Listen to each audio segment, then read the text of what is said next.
வணக்கம் மக்களே. 5 வழி 3 வாசல் நாவலின் 22ஆம் அத்தியாயத்தை பார்ப்போம் வாருங்கள். வணக்கம் மக்களே. மகிமாவின் தமிழாற்றுப்படைக்கு உங்களை அன்புடன் வரவேற்கிறேன். வாருங்கள், காணொளிக்குள் செல்வோம்.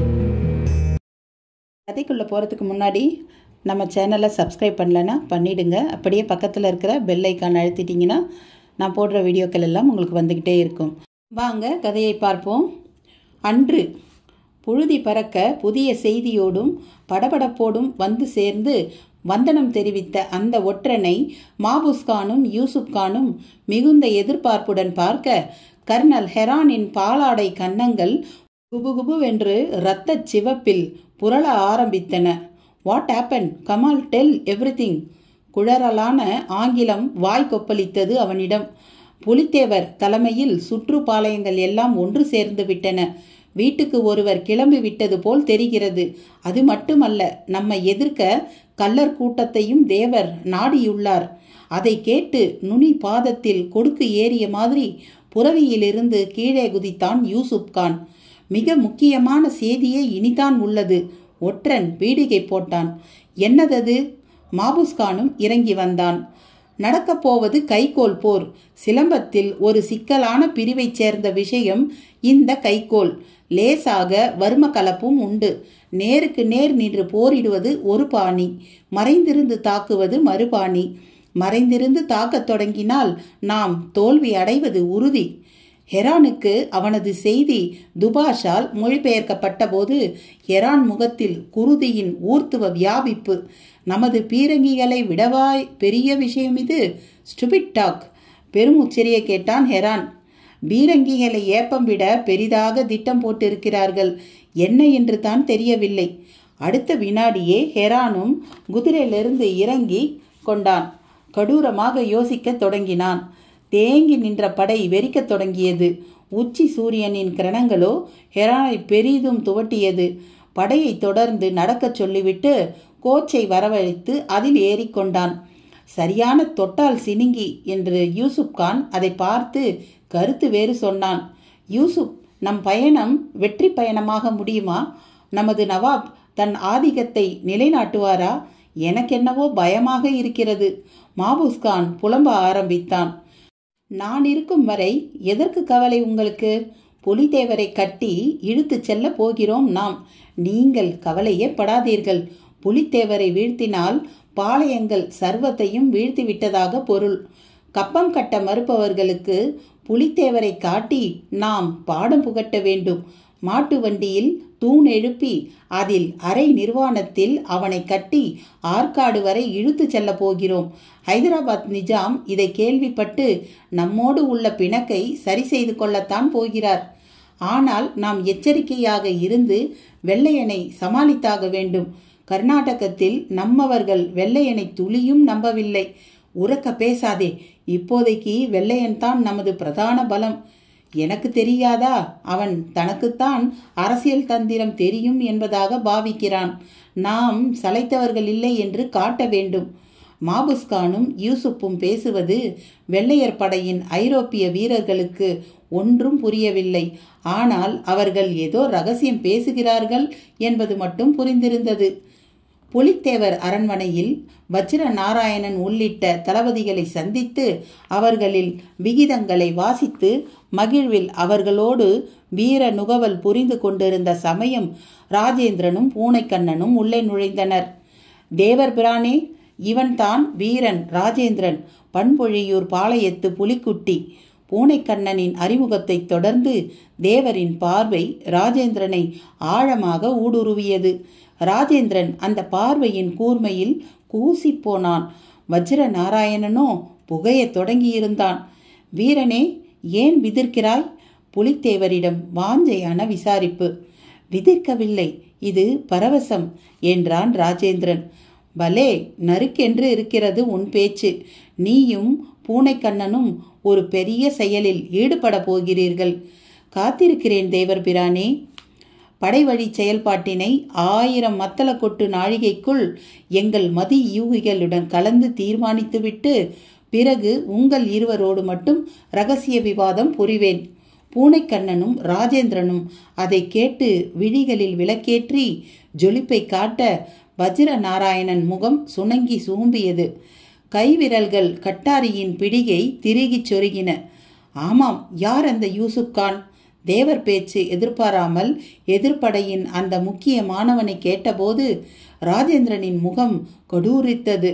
பூனைக்கண்ணனும் கூட அந்த பெயரை கேட்டு சிவந்தான். வெள்ளையர் படைக்கு தன்னை மட்டுமே ஒரு பெரிய தூணாக கருதும் சரியான குள்ளநரி என்றான். ஆற்காடு நவாபு முகமது அலியின் சகோதரன் மாபூஸ் கான் கூட அப்படித்தான். ஆமாம், ஆனால் யூசுப்பை விட சற்று மந்தமானவன் இவன். இந்த பாளையங்களை ஆளப்போவது தான் என்று கருதி மணப்பால் குடித்து கொண்டிருப்பவன். வெள்ளையன் மணப்பால் குடிக்கவில்லையா என்ன? அவன் ஒட்டுமொத்தமாக இவங்களை விழுங்க பார்க்கிறான். இது அவர்களுக்கே தெரியாமல் திட்டமும் போட்டு கொண்டிருக்கிறான். ஆனால் அடிப்படையில் ஜெனரல் ஹெரானுக்கு சில ஒழுக்கங்கள் உள்ளன. இவனது நெருங்கிய சகாக்கள் மிகுந்த கட்டுப்பாட்டுடன் உள்ளார்கள். புலித்தேவருடன் எதிரிகளை பற்றி விஸ்தாரமான பேச்சு உரசலாக வெளிப்பட்டு கொண்டிருந்த அந்த கந்தக நிமிடங்களில் ராமநாதபுரம் சேதுபதியிடமிருந்து ஒரு லிகிதம் கொண்டு வந்தார் சுந்தரத்தேவர். வாருங்கள் சுந்தரத்தேவரே, வாருங்கள். அவரை எதிர்கொண்டு அழைத்தார் புலித்தேவர். சுந்தரத்தேவர் லிகிதத்தை எடுத்து நீட்டினார். என்ன, திரும்பவும் சமரச பேச்சா? அதை வாங்கும்போதே புலித்தேவரிடம் கேள்வி. தெரியாது, வெள்ளையன் சமரசம் செய்து கொள்வது போல் எச்சரிக்கிறான் உங்களை. இது மட்டும் தெரியும் எனக்கு. போர் புரிவது என்பது தீர்மானமாகிவிட்ட விஷயம். திரும்பவும் எதற்கு வீண் முயற்சி? யார் மூலமும் வெள்ளையன் என்னை சரி கட்ட முடியாது. அவன் நல்ல வீரன் என்றால் போரிட்டு வெற்றி கொண்டு என் பாளையத்தை அடையட்டும். இந்த பதில் சுந்தரத்தேவரை சலனப்படுத்தியது. மேற்கு பாளையங்களுக்கும் சேதுபதிகளுக்கும் இடையே சுமூகமாக நடமாடி வர தெரிந்த நல்ல மனிதர் சுந்தரத்தேவர். பேச்சில் நிதானம், கருத்தில் ஆழம், குறிப்பறிதல் என்ற சான்றாண்மை மிகுந்தவர். வெள்ளையன் எட்டயபுரத்தையும் பாளையங்கோட்டையையும் வசப்படுத்தி கொண்டு விட்ட கையோடு புலித்தேவரையும் வசப்படுத்த நினைத்தபோது அடிபணிந்தவர்களே வெள்ளையனை எச்சரித்தனர். தேவர் பணிய மாட்டார் என்றனர். பணிய வைப்பது மிக கடினம் என்றும் கூறினர். அப்போதே தேவரை பற்றி ஹெரான் துல்லியமாக எடை போட்டு விட்டான். எடுத்த எடுப்பில் போர் என்னும் ஆயுதத்தால் தேவரை சீண்டக்கூடாது என்று கருதி ராமநாதபுரம் சேதுபதி மூலம் தேவரை நட்பாக பேசி பார்க்க அழைத்தான். அவனை நான் எதற்கு பார்க்க வேண்டும்? முடியவே முடியாது. வியாபார நிமித்தம் இந்த மண்ணை தொட்ட இவனிடம் என் மண்ணை காப்பாற்றி கொள்ள நான் வாதம் புரிவது கேவலம் என்று சேதுபதிக்கு பதில் சொல்லி திருப்பி அனுப்பிவிட்டார் தேவர். தேவரே, விவேகத்தோடு செயல்படுங்கள். வரியை பொன்னாகத்தான் கட்ட வேண்டும் என்று இல்லை. உங்கள் மண்ணின் நெல்லாக கூட இருக்கலாம்.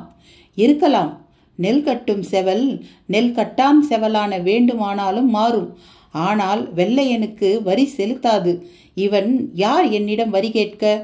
புலித்தேவரின் வீரப்பேச்சில் அதிசயித்து போய்விட்டிருந்த சுந்தரத்தேவருக்குள் இப்போது அந்த பழைய நினைவுகள். சேதுபதியின் லிகிதம் சுருக்கமாக இருந்தது. மாட்சிமை மிகுந்த அருமை நண்பர் புலித்தேவருக்கு சேதுபதியின் நட்பான வணக்கமும் நல்லாசிகளும் உரித்தாகுக. கர்னல் ஹெரானுடன் போரை தவிர்க்கும் முயற்சியின் முனைகள் மழுங்கிவிட்டதை உணர்கிறேன். உங்கள் பாளையத்தை மிக விரைவில் கைப்பற்ற அவர்கள் படை வந்து கொண்டிருப்பதை தாங்கள் அறியக்கூடும். நான் இதை தவிர்க்க முயன்றும் பயனில்லை. ஆயினும் நீங்கள் வெற்றி பெற மனம் விஞ்ஞாபிக்கின்றன. காலங்காலமாக சில பேரரசுகளை நாம் சார்ந்தே வாழ்ந்துவிட்டோம். நடுவில் தனிப்பாதை காணுதல் அசாத்தியம். நாமே பேரரசாக மாறவும் வழியில்லை. அரசியல் சதுரங்கம் விசித்திரமானது. விளையாடும் திறனை பொறுத்தே வெற்றி தோல்விகள். நாங்கள் வளைந்து கொடுப்பது போல் நீங்களும் வளைந்து கொடுக்க தேவையில்லை. தமிழகம் பற்றி வெள்ளையன் உங்கள் மூலமாக அறிய இந்த போர் வழிகாட்டட்டும். வெற்றி செய்தியை எதிர்பார்க்கிறேன்.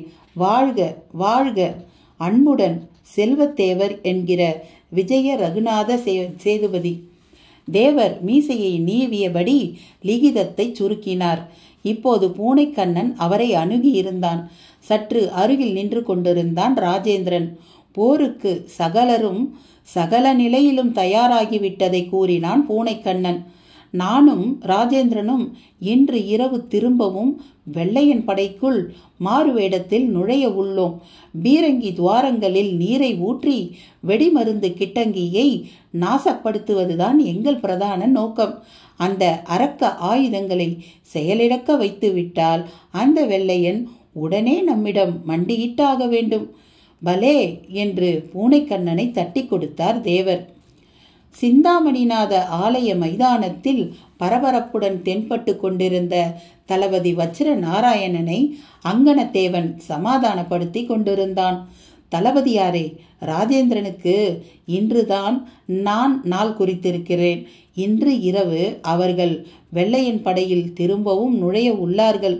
நான் மோப்பம் பிடித்துவிட்ட செய்தி இது. அதற்காக அவர்கள் செல்லும் வழியில் என் வில்லம்பு பொறியில் சிக்கி ராஜேந்திரன் உயிர் துறக்கப் போவது நிச்சயம். பழி எதிரி மேல் விழும். நாமும் இங்கு நிம்மதி பெருமூச்சு விடலாம். வஜ்ரநாராயணன் மனது அந்த வினாடியே மீனாட்சியை கைத்தலம் பற்றிவிட்டது போல் கனவு காண தொடங்கிவிட்டது. இன்று திரும்பி ஓடி வரும் சாண்டியை கலாதரன் தீவிரமாக பார்த்தான். அது அவனை நெருங்கி தீனமாக குறைத்த கையோடு வழியில் குறுக்கிட்ட ஒரு புதருக்குள் நுழைந்தது. என்ன கலாதரன், ஏன் சாண்டி குறைக்குது? ஜெயந்தி கேட்டாள். Something wrong Jayanthi. அதான் என்ன? பாஸ்கர் கேட்டுவிட்டு சாண்டி நுழைந்த புதருக்குள் அவனும் நுழைந்தான். நுழைந்தவன் அங்கேயே பேயறைப்பட்டவன் போல் வெளியே வந்தான். கலாதரனும் எட்டி பார்த்துவிட்டு முகம் வெளிரி திரும்ப மாரிமுத்துவும் ஜெயந்தியும் சற்று பயத்தோடு பார்க்க தொடங்கினார்கள். என்ன கலாதரன், ஏன் பேச மாட்டேங்கிறீங்க? ஜெயந்தி கலாதரனை நிமிண்டிய அதே நொடியில் பாஸ்கர் வேகமாக கேமராவை எடுத்துக்கொண்டு புதருக்குள் நுழைந்துவிட்டு திரும்பினான். பாஸ்கர், எதை போட்டோ எடுத்த? பாஸ்கர் பக்கம் திரும்பினாள் ஜெயந்தி. நீயே போய் பாரேன். எட்டி பார்த்தவளுக்குள் இதயம் ஒரு பல்ட்டி அடித்திருந்தது. அதற்கு காரணமாக தலையில்லாத ஒரு முண்டம் அங்கே கிடந்தது. அந்த முண்டத்தை சுற்றி பூ, பழம், பொரிகடலை, குங்குமம் என்ற பொருட்களின் சிதறல்.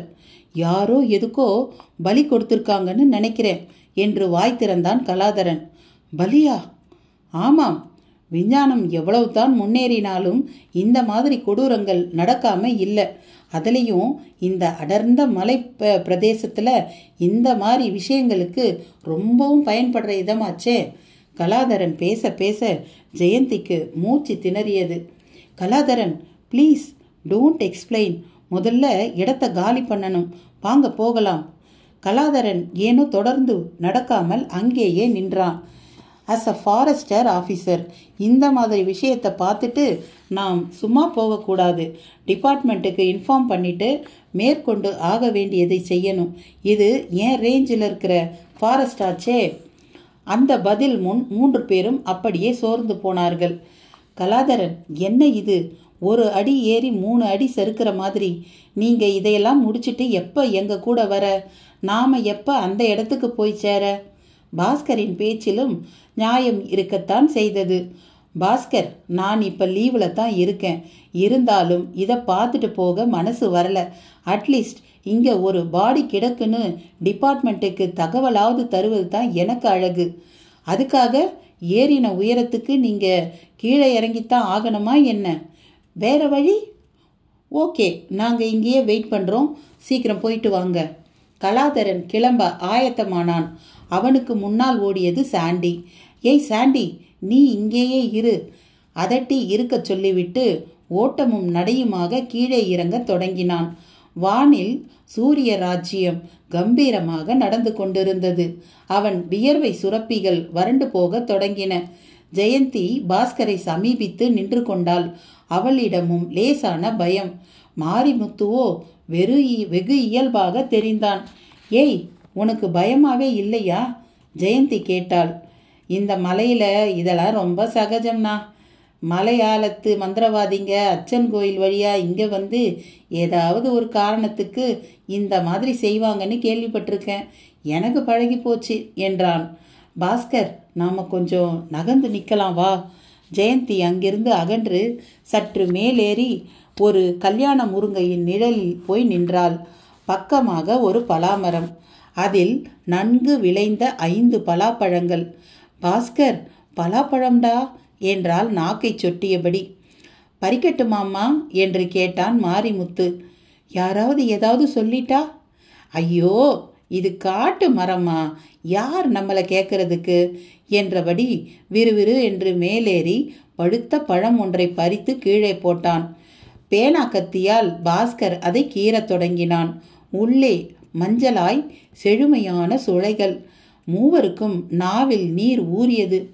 அப்பாவுக்கு பலானா ரொம்ப இஷ்டம் என்றபடி ஜெயந்தி ஒரு சுளையை எடுத்து வாயில் போன சமயம் சாண்டி அவள் மேலே தாவி அதை தட்டி விட்டது. டேய், ஏண்டா தட்டி விட்ட? உனக்கு தரலையேன்னு கோபமா என்றபடி அதன் கழுத்தை வளைத்து கொண்டு கேட்டாள் ஜெயந்தி.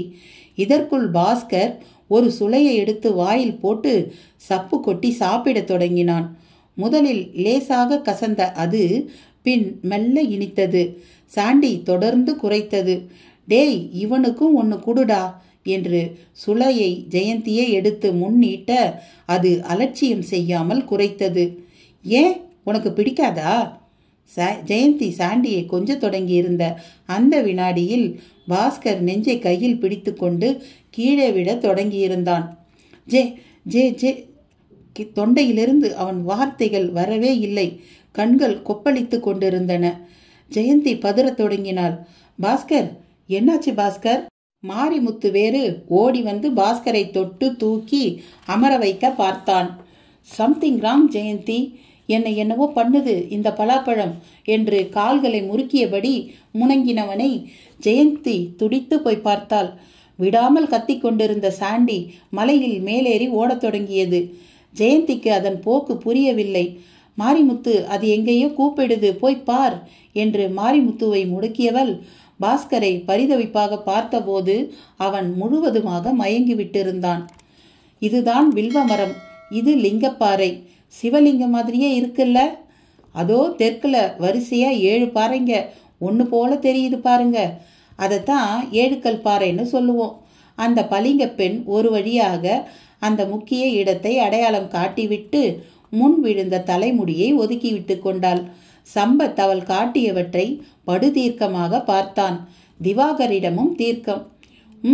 சீக்கிரம் இந்த 7 கல் பாறை மேல ஏறுங்க, என்ன தெரிய வருதுன்னு பார்ப்போம். யமகாதகன் கலாதரன் வந்துட போறான் என்ற திவாகரை சம்பத் சற்று மெத்தனமாக பார்த்தான். தடமாறி போயிருக்கிறவன் எப்படிடா இங்க வர முடியும்? அவன் போயிருக்கிற பாதையில் எவ்வளவு சிக்கல்களோ. ஏண்டா இந்த மலையில வைரத்தை தேடி வந்தோன்னு தலையை பிச்சுக்கிட்டு அவன் ஓட போறான். ரொம்ப டபாய்ச்சா உலகத்தை விட்டே அனுப்பிச்சிடுவோம். நாம நம்ம வேலையை பார்ப்போம் என்றபடி 7 கல் பாறை மேல் தாவி ஏறினார்கள். அந்த 7வது பாறை மேல் அரக்கன் தலை போன்ற அந்த கல் குண்டின் மேல் நின்றபடி சுற்றி சுற்றி பார்த்தார்கள். இங்கு என்ன இருக்கிறது நாம் தெரிந்து கொள்ள என்ற மனக்கேள்வி முன் எதுவுமே பிடிபடவில்லை. ஆனால் அவர்கள் தேடி வந்த கதிர்வீச்சின் அளவியபடி நின்று கொண்டிருந்தன. நண்பனே, போர்வையை கூட சில கதிர்வீச்சுகள் தான் ஆளுகின்றன. உன் உடலில் ஏகமாய் கதிர்கள் வெளிப்பட்டு கொண்டிருக்கின்றன. மேற்கு விழுங்கிக் கொண்டிருந்தது. ராஜேந்திரனும் பூனைக்கண்ணனும் மாறு வேடத்தில் வெள்ளையர் படையின் உடுப்பில் கிளம்பி விட்டிருந்தார்கள். நண்பா, வெள்ளையன் படை நள்ளிரவில் மட்டும் சில நாழிகை ஓய்வெடுப்பதாக ஒற்றர் தகவல் கூறுகிறது. நாம் ரகசியங்களை அறிந்து வந்திருப்பது அந்த யூசுப் கானுக்கு தெரிந்து விட்டபடியால் சகலத்தையும் மாற்றி விட்டிருப்பான். அதற்கேற்ப நாமும் நம்மை மாற்றிக்கொண்டு சாமர்த்தியமாக உள்ளே நுழைய வேண்டும் என்ற ராஜேந்திரனை மிகுந்த சிநேகமுடன் பார்த்து சிரித்தான் பூனைக்கண்ணன். பலே ராஜேந்திரா, உன் தீர்க்க யூகத்தை பாராட்டுகிறேன். உனக்கு ஒரு நற்செய்தி. நாம் அவன் படையில் நுழைவது இன்று மிக எளிது. கள்ளர் கூட்டம் இன்று வந்து கொண்டிருக்கும் படைக்குள் ஊடுருவி முடிந்ததையெல்லாம் திருடப் போகிறது, குறிப்பாக துப்பாக்கிகளை. சாத்தியமா என்ன? வீரர்கள் எதிர்த்து தாக்கினால் தாக்காமலா இருப்பார்கள்? அந்த குழப்பமான சமயம்தான் நாம் ஊடுருவ ஏற்ற சமயம். கால் யோசனை தூரம் படையின் துவக்கத்தில் இந்த சம்பவம் நிகழும். இறுதியில் வரும் பீரங்கி படையை எட்ட சற்று நேரமாகும். அதற்குள் நாம் காரியத்தை மாற்ற வேண்டும். ஊடுருவுவதை விடு, வெடிமருந்துகளை எப்படி ஈரப்படுத்துவது? குடம் குடமாக நீருக்கு எங்கே போவது? அதேபோல் வெடிமருந்துகளை எப்படி நாசப்படுத்துவது? நல்ல கேள்வி. வீரர்களின் தாகத்தை போக்க தண்ணீர் பீப்பாயை வண்டியில் கட்டிக்கொண்டு பீரங்கி படையை ஓட்டிக்கொண்டு ஒருவன் வந்து கொண்டிருப்பான். அவனை வீழ்த்திவிட்டு நாம் காரியமாற்றலாம். கள்ளர்களும் நமக்கு உதவுவார்கள். எல்லாம் நேர்த்தியாக நடக்குமா? நடந்தாக வேண்டும். கடவுளை பிரார்த்திப்போம். ஆம், நீ சொல்வது போல் நடந்தாக வேண்டும். நடந்தால்தான் எனக்கு வாழ்வே. நமக்கு என்று சொல். நமது சுதந்திர வாழ்வை நீ சொல்கிறார். நான் என் காதல் வாழ்வையும் கலந்து சொல்கிறேன். காதல் வாழ்வா? என்னப்பா புதிர் போடுகிறாய்? புதிர் போடவில்லை, உயிர் கூடுகிறேன் நண்பா. யார் உயிரை? ஊருக்கு அவள் இளவரசி, எனக்கோ அவள் எழிலரசி மட்டுமே. யார் அது? மீனாட்சி தேவியாரையா குறிப்பிடுகிறாய்? ஆம். ஏய், என்னப்பா இது? வியப்பில் என்னை புரட்டுகிறாயே. மீனாட்சி தேவியார் உன்னை காதலிக்கிறாரா? காதலிக்கும் எல்லையை கடந்து நான் மங்கள நான் பூட்ட தயாராக ஒரு மணப்பெண் போல் இப்போதே அலங்காரத்துடன் காத்திருக்கிறாள் நண்பா. பாளையத்தாருக்கு இது தெரியுமா? ஒரு வீரன் தனக்கு மருமகனாவதில் அவருக்கு தடையே இல்லை. வாழ்க வாழ்க ராஜேந்திரா. இந்த செய்தி என்னை பெரிதும் களிப்பூட்டுகிறது. எண்ணி பார்க்க முடியாத அதிசயம் இது. ஒரு சாமானியன் ராஜாங்கன் ஆவது எப்பேற்பட்ட செயல் தெரியுமா? வாழ்க உங்கள் காதல். உங்களுக்கு என் உதவிகள் எல்லா விதத்திலும் உண்டு. நன்றி கண்ணா. அந்த மலைக்காளித்தான் உன்னை எனக்கு அறிமுகப்படுத்தியுள்ளாள். அவளே நமக்கு வெற்றியும் தருவாள். இருவரும் பேச்சோடு பேச்சாக புரவியை செலுத்தியபடி விரைய வழியில் பாதையோர புளிய மரம் ஒன்றில் அங்கனத்தேவன் காத்து கொண்டிருந்தான். கைகளில் விசை மிகுந்த அம்பு பொறி. அம்பின் நுனியில் ஆலகாலம். 1க்கு 10ஆக அம்புகள். அடுத்தடுத்து சீறுவதற்கு அவை தயாராக காத்திருக்க பதவிசாக மரக்கிளையில் பதுங்கியிருந்தான். அவனது துரதிர்ஷ்டம், இருவரின் புரவிகளும் அம்பு பாயும் தூரத்துக்கு முன்பே அவனை நோக்கி வராமல் மாற்று பாதையில் செல்லத் தொடங்கின. வேறு பாதையில் செல்லத் தொடங்கிய பூனைக்கண்ணனை பார்த்து ராஜேந்திரன் கேட்டான், எங்கே செல்கிறாய்? எனக்கு தெரிந்த குறுக்கு பாதையில். இந்த பாதையில் ஒரு கண்மாய் மேடும், அந்த மேட்டில் ஆலமரம் ஒன்றும் வரும். அதில் ஏறி பார்த்தால் படை வருவது தெரியக்கூடும். அங்கனத்தேவனுக்கு மனது மிகவும் சோர்ந்து போனது. கைகளை குத்தி பிசைந்து கொண்டான். பகல் பொழுதில் முன்னிலை வகித்து வந்த ஹெரான் இப்போது கோச்சில் அமர்ந்து வர யூசுப்பும் மாபூசும் கழுகு பார்வை பார்த்து கொண்டு முன்னால் வர அவர்களுக்கு முன்னால் துப்பாக்கி ஏந்திய 50 வீரர்களின் புரவிகள் மெலிந்த தாளகதியில் நடைபயில அவர்கள் பார்வையோ சுற்றி சுற்றி சுழல படையின் இடது வலது ஓரத்து வீரர்கள் எல்லாம் தீப்பந்தம் தாங்கி இருந்தார்கள். அப்போது மரங்களின் மீதிருந்து விழுதுகளை பிடித்தபடியும் கயிற்றை பிடித்தபடியும் ஊடுருவி இருந்த 100கணக்கான கள்ளற்படை துப்பாக்கியை பிடுங்குவதிலேயே குறிப்பாக இருந்து அவற்றை கைப்பற்றி பதிலுக்கு திருப்பிச் சுட அணிவகுத்து வந்த படை சிதறி தாக்க தொடங்கியது. யூசுப் கான் ஒரு வினாடி செய்வதறியாது திகைத்த போது அவன் காதோரமாகவும் குண்டுகளின் பயணம். கள்ளர்களோ பலம் மிகுந்த அந்த படையின் கண்களுக்கு புலப்படாதபடி மரங்களில் போக்கு காட்டியபடியும் ஒளிந்தபடியும் எதிர்த்தாக்குதல் நடத்தினர். மர இருட்டு நன்கு உதவியது. ஹெரானை அவனது மெய்காப்பாளர்கள் பல்லக்கோடு சுற்றி வளைத்து கொள்ள சற்றும் சிந்தித்திராத இந்த தாக்குதல் ஹெரானை நடுங்க விட்டு இருந்தது. கள்ளர்கள் பாயத் தொடங்கி விட்டார்கள் போல் இருக்கிறதே. இதுதான் சரியான தருணம். பூனைக்கண்ணன் ஆலமரத்தை விட்டு கீழே இறங்கி புரவியின் மேல் பாய்ந்து ஏறியபடி பேச ராஜேந்திரனும் ஆமோதித்து பின்தொடர என்ன நடக்கிறது, யாரை யார் தாக்குகிறார்கள் என்பதே தெரியாத நிலையில் நூல் பிடித்த மாதிரி வந்து கொண்டிருந்த படை அவிழ்ந்த மணிச்சரம் போல் கலைந்து குலுங்கியது. ராஜேந்திரனும் பூனைக்கண்ணனும் அணிந்திருந்த வெள்ளையர் படையின் ஆடை அவர்களுக்கு மிகவும் உதவியது. கலைந்து ஓடும் வீரர்களுக்கு மத்தியில் இருவரின் புரவிகளும் புயலின் சீற்றத்தில் பீரங்கி படையை எட்ட விரைந்து கொண்டிருந்தன. வானில் திடுமென்று கருமேக வியாபிப்பு, காட்டுப்பூச்சிகளின் கால்களென மின்னலின் தோற்றம், இடியின் தாளகதி, இறங்கத் தொடங்கியது மழை. நண்பா, அதிசயத்தை பார்த்தாயா? இயற்கை நமக்கு ஒத்துழைக்க வந்திருப்பதை என்றான் பூனைக்கண்ணன். மழை தாக்கத்திலும் கள்ளர் கூட்டத்தின் அதிரடியிலும் யார் கட்டளையையும் எட்டியிராத எட்ட முடியாத நிலையாலும் குழம்பி போய் தத்தளித்து கொண்டிருந்த படையின் இறுதியில் உருக்கு சக்கரங்களை தாங்கிய நிலையில் பீரங்கிகளின் அணிவகுப்பு. பருத்த மல்லர்கள் புரவிகளை கட்டி இழுத்தபடி வந்து கொண்டிருந்தனர். திடீர் மழையை ஒட்டி ஒரு தனி வண்டியில் வந்து கொண்டிருந்த வெடிமருந்துகளை மெழுகுப்பாயை கொண்டு மூடுவதில் முனைப்பாக இருந்தனர். துப்பாக்கி சத்தம் கேட்கிறதே, உட்பகுதியில் ஏதும் குழப்பமோ?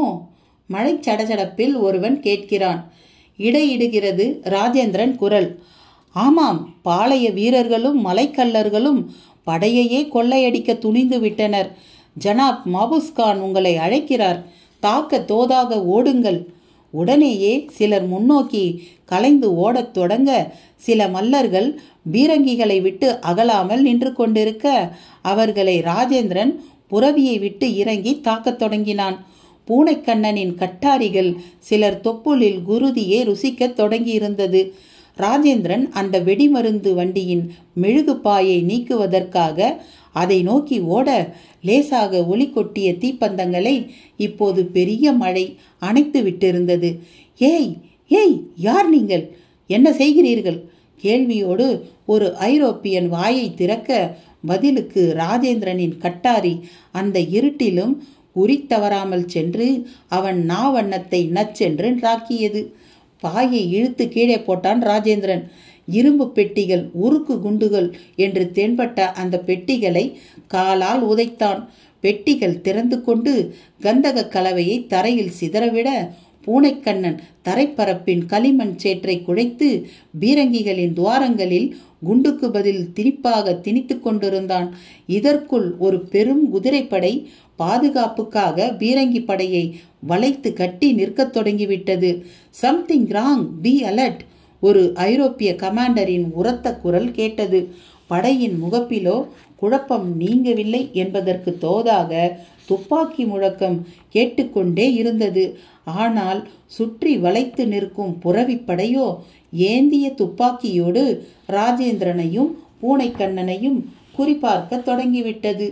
நீண்ட குழலிலிருந்து சீறி பறக்கும் தோட்டாக்கள் தங்களை நோக்கி வருவதை அறிந்து தங்கள் புரவியின் பக்கவாட்டில் பிடரியை பிடித்தபடியே அதன் வயிற்று பரப்பில் எட்டுக்கால் பூச்சி போல ஒட்டிக்கொண்டு வெறும் புரவி மட்டும் ஓடும் பாவனையை உண்டாக்கினர்.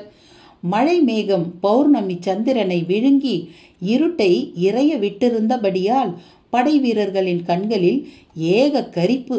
அப்படியும் ராஜேந்திரனை ஒரு தோட்டா தாக்கிவிட்டது. அதிலும் ராஜேந்திரன் கத்தி குத்துப்பட்ட அதே தோல் முனையை வலி பொறுக்க மாட்டாது தன் புரவியின் பிடரியை உடுமென பிடித்தபடி அலறினான். ராஜேந்திரனின் புரவி சேனத்தை வலிந்து தன் வசப்படுத்தி கொண்டு பக்குவமாக ஓடத் தொடங்கினான் பூனைக்கண்ணன். இருவரையும் ஒரு பெரும் புரவி கூட்டம் பின்தொடர்ந்து சுட்டது. பூனைக்கண்ணனின் முதுகிலும் ஒரு குண்டு பாய்ந்தது. இடி ஒன்று குறுக்கிட்டு இறங்க தொடர்ந்தவர்கள் ஸ்தம்பித்தார்கள். இதற்குள் வாழைத்தோப்பு ஒன்று குறுக்கிட அதற்குள் புகுந்து மறைந்து விட்டது 2 புரவிகளும்.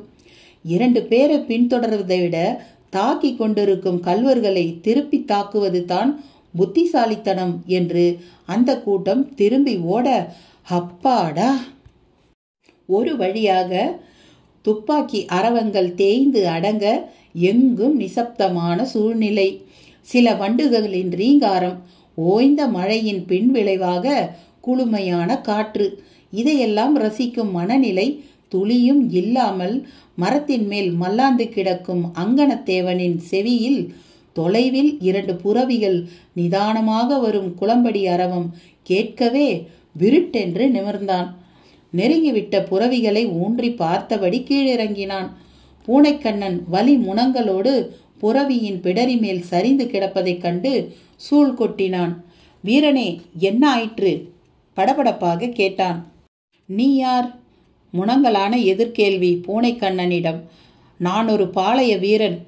நல்லது, உடனே எங்களை ஒரு மருத்துவரிடம் அழைத்துச் செல். பாவம், என் நண்பன் துப்பாக்கி குண்டு தாக்கி மயங்கி கிடக்கிறான். ஈனசுரத்தில் முனகியது பூனைக்கண்ணனின் உதடு. கண்கள் திறக்கக்கூட முடியவில்லை. ராஜேந்திரனோ முழு மயக்கத்தில் கிடந்தான். ஆகா, என்ன ஒரு அற்புதமான சந்தர்ப்பம்! வினாடியும் தாமதிக்காமல் அங்கனத்தேவன் தன் ஆழகால காட்டாரியை தலைக்கு மேல் உயர்த்தியபடி ராஜேந்திரனை நெருங்கினான். இன்று. டேய், என்னடா உன்னையும் காணோம்? சம்பத் கண்களை கசக்கியபடி புலம்பத் தொடங்கினான். அட என்னங்க நீங்க, நல்லா பாருங்க. விஷயம் என்ன சின்ன விஷயமா? அதுக்கு தகுந்த சிக்கல்கள் இருக்கத்தானே செய்யும்.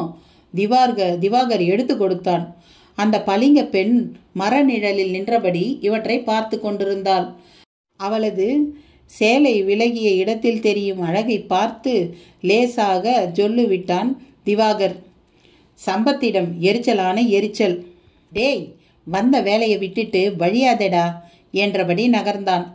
ரத்தம் கேட்க மாட்டேன்னு சொல்லுதே என்ற திவாகர் சட்டென்று அந்த எழுத்துக்களை பார்த்து விட்டான். அதோ அதோ உங்க காலுக்கு கீழே கத்தியபடி ஓடிப்போய் குனிந்தான். நீர் போர்வையை நீக்கிவிட்டு பாரு, வழி தெரியும். சம்பத்தும் படித்தான். நீர் போர்வையா? இதனடா கூத்து? கைத்தறி போர்வை கம்பளி போர்வைன்னு கேள்விப்பட்டிருக்கேன், நீர் போர்வைன்னு கேள்விப்பட்டதில்லையே என்ற தாடையை தடவினான். அதற்குள் அந்த பெண் மேலேறி அங்கு வந்தாள். ஆமா, இங்க என்ன தேடுறீங்க, எதை பார்க்குறீங்க என்று கேட்டாள். தொலைவில் அருவி ஒன்று விழுந்து ஓடும் அரவம். திவாகர் சிரித்தபடியே அவளுக்கு பதில் சொன்னான். உனக்குத்தான் ஒரு நல்ல மாப்பிள்ளைய இங்கிருந்து தேடுறோம் என்றான் சற்று கிண்டலாக. அவள் லேசாக சிவந்தாள். டேய், அவளை நைஸா பேசி அனுப்பிச்சிட்டு வா என்று திவாகர் காதை கடித்தான் சம்பத். அவன் அவளை அனுப்பிவிட்டு சம்பத்தை நெருங்க சம்பத்தின் பார்வை போட்டோக்களை மேய்ந்து கொண்டிருந்தது. ஏன் அவளை அனுப்ப சொல்லிட்டீங்க? மடியில் பூனையை கட்டிக்கிட்டா சகுனம் பார்ப்பாங்க, முட்டாள். சரி சரி, இப்போ எதுக்கு போட்டோவெல்லாம் பார்க்குறீங்க? இந்த நீர் போர்வை விஷயம் ஒன்றும் எனக்கு பிடிப்படலை, அதான் ஃபோட்டோவில் வேற ஏதாவது தெரியுதான்னு பார்க்குறேன். ஃபோட்டோவில் ஒரு விஷயந்தான் தெளிவாக தெரியுது. ஒரு சாமி சிலை, அது மடி மேலே பொட்டி. அந்த சாமி சிலை எங்கே இருக்குன்னு தேடி பார்த்துடுவோமா? தேடித்தானே தீரணும். பளிங்க குட்டியை வேற போக சொல்லிட்டீங்க. இந்த மலையில் புரண்டு வளர்ந்தவ எங்கே ஏது இருக்குன்னு புட்டு புட்டு வச்சிடுவா. இப்போ என்ன கெட்டு போச்சு? நம்ம தொழிலுக்கு உதவுற எவ்வளவோ பளிங்கனுங்க இல்லையா என்ன? ஆமாம், முத்தங்கி இப்போ எங்கே இருப்பான்? யாரு? பாம்பு பிடிக்கிற அந்த கிழவனா? அவனே தான். ராஜநாகம் வேணும்னு மலையில் அலைஞ்சிக்கிட்டு இருக்கிறான். அவனுக்கு எதுக்கு ராஜநாகம்? அவனுக்கு இல்லைங்க, தென்காசியில் ஒரு சர்க்கஸ் கம்பெனி டேரா போட்டு இருக்கு. வித்தை காட்டி பிழைக்க அவங்களுக்கு தேவைப்படுதான். நமக்கு ஏற்ற சரியான ஆள் அவன்தான். 50-100க்கு இப்படி உசுர வச்சு வேலை பார்க்குறவனை உடனே நாம் பார்த்து நம்ம கூட சேர்த்துக்கணும். வாஸ்தவந்தான், இந்த மலையில் இருக்கிற காக்கா குருவி கூட எல்லாம் அவனுக்கு சிநேகம் உண்டு. நான் போய் தேடி அழைச்சிக்கிட்டு வரவா? போ, சீக்கிரம் வா. சம்பத்தின் கட்டளையை தொடர்ந்து திவாகர் ஓடத் தொடங்கினான். சம்பத் மெல்ல பாறை மேல் ஏறி அந்த எழுத்துக்களை நெருங்கினான். பின்னர் கூர்மையான ஒரு கல்லை எடுத்து வந்து அந்த எழுத்துக்களை சிதைத்து கலைக்கத் தொடங்கினான். ஜெயந்தியின் முகம் அழுது அழுது வீங்கி போய்விட்டிருந்தது. அவள் மடிமேல் கிடக்கும் பாஸ்கரின் உடலிலோ சிலுசிலுப்பு. உடல் வெப்பத்தை தின்றபடி வளர்ந்து கொண்டிருந்தது. தொலைவில் குறைத்தபடி ஓடிக்கொண்டிருந்த சாண்டி அதை பின்தொடருமாறு மாரிமுத்துவும் ஒரு மரத்தின் மேல் மல்லாந்து விட்டிருந்த ஒரு கிழட்டு மனிதனிடம் போய் முற்று பெற்று நின்றார்கள். கண்களை இடுக்கிக் கொண்டு மூக்கை சிலுப்பலாக உறிஞ்சியபடி மரத்தின் மேல் மல்லாந்திருந்த அவன் நாயின் குரைப்பு சத்தம் கேட்டு கீழே பார்த்தான். அவனை மாரிமுத்துவும் பார்த்தான். ஏய், பளிங்கனா நீ? மாரிமுத்துவிடம் கேள்வி. தொடர்ந்து, இறங்கி வா, ஒரு ஆள் உசுருக்கு போராடுது இந்த பேச்சை கேட்ட உடனேயே அவன் கிழட்டு உடல் மளமளவென்று கீழே இறங்கத் தொடங்கியது. ராட்சச வேகம். மாரிமுத்து வியந்து போனான். ஆறு எங்க? இறங்கியவனிடம் பதைப்பு. மலை பலாப்பழத்தை சாப்பிட்ட எங்காலு ஒருத்தர் பேச்சு மூச்சு இல்லாமல் போயிட்டாரப்பா. எங்களுக்கு என்ன பண்ணுறதுன்னே தெரியல. அடிவாரத்துக்கு வேகமாக தூக்கிட்டு போகணும் என்றான் மாரிமுத்து. கழுத்தில் சிறிய ஒரு துண்டை சுற்றி இருந்த அந்த கிழவன் சாண்டியை தொடர்ந்து நடந்து பாஸ்கரை எட்டி விட்டு இருந்தான். பாஸ்கரின் கண்கள் செருகி கொண்டிருந்தன. நாடியில் தளர்வு. கிழவன் தொட்டு பார்த்தான். ஏய், ஆளை தூக்குப்பா, கீழே போகலாம். உனக்கு என்னத்த தெரியும்? டாக்டர் மாதிரி நாடியெல்லாம் பார்த்துக்கிட்டு. மாரிமுத்து சலித்து கொண்ட இந்த சந்தர்ப்பத்தில் சாண்டி அவர்கள் வந்த வழியில் கீழே இறங்க தொடங்கியிருந்தது. அந்த வழித்தடத்தில் கலாதரன் வந்து கொண்டிருப்பது தெரிந்தது. கலாதரனை பார்த்த மாரிமுத்துவுக்கு ஏக மகிழ்ச்சி. ஜெயந்தியும் தெம்பு வந்த மாதிரி கண்ணீரை சுண்டி விட்டு கொண்டாள். தாயி, இது ஏதோ விஷத்தை முழுங்கிடுச்சு. முறி மருந்து என்கிட்ட இருக்கு, உடனே தூக்கிட்டு வாங்க, பக்கம்தான் என் குடிசைங்க.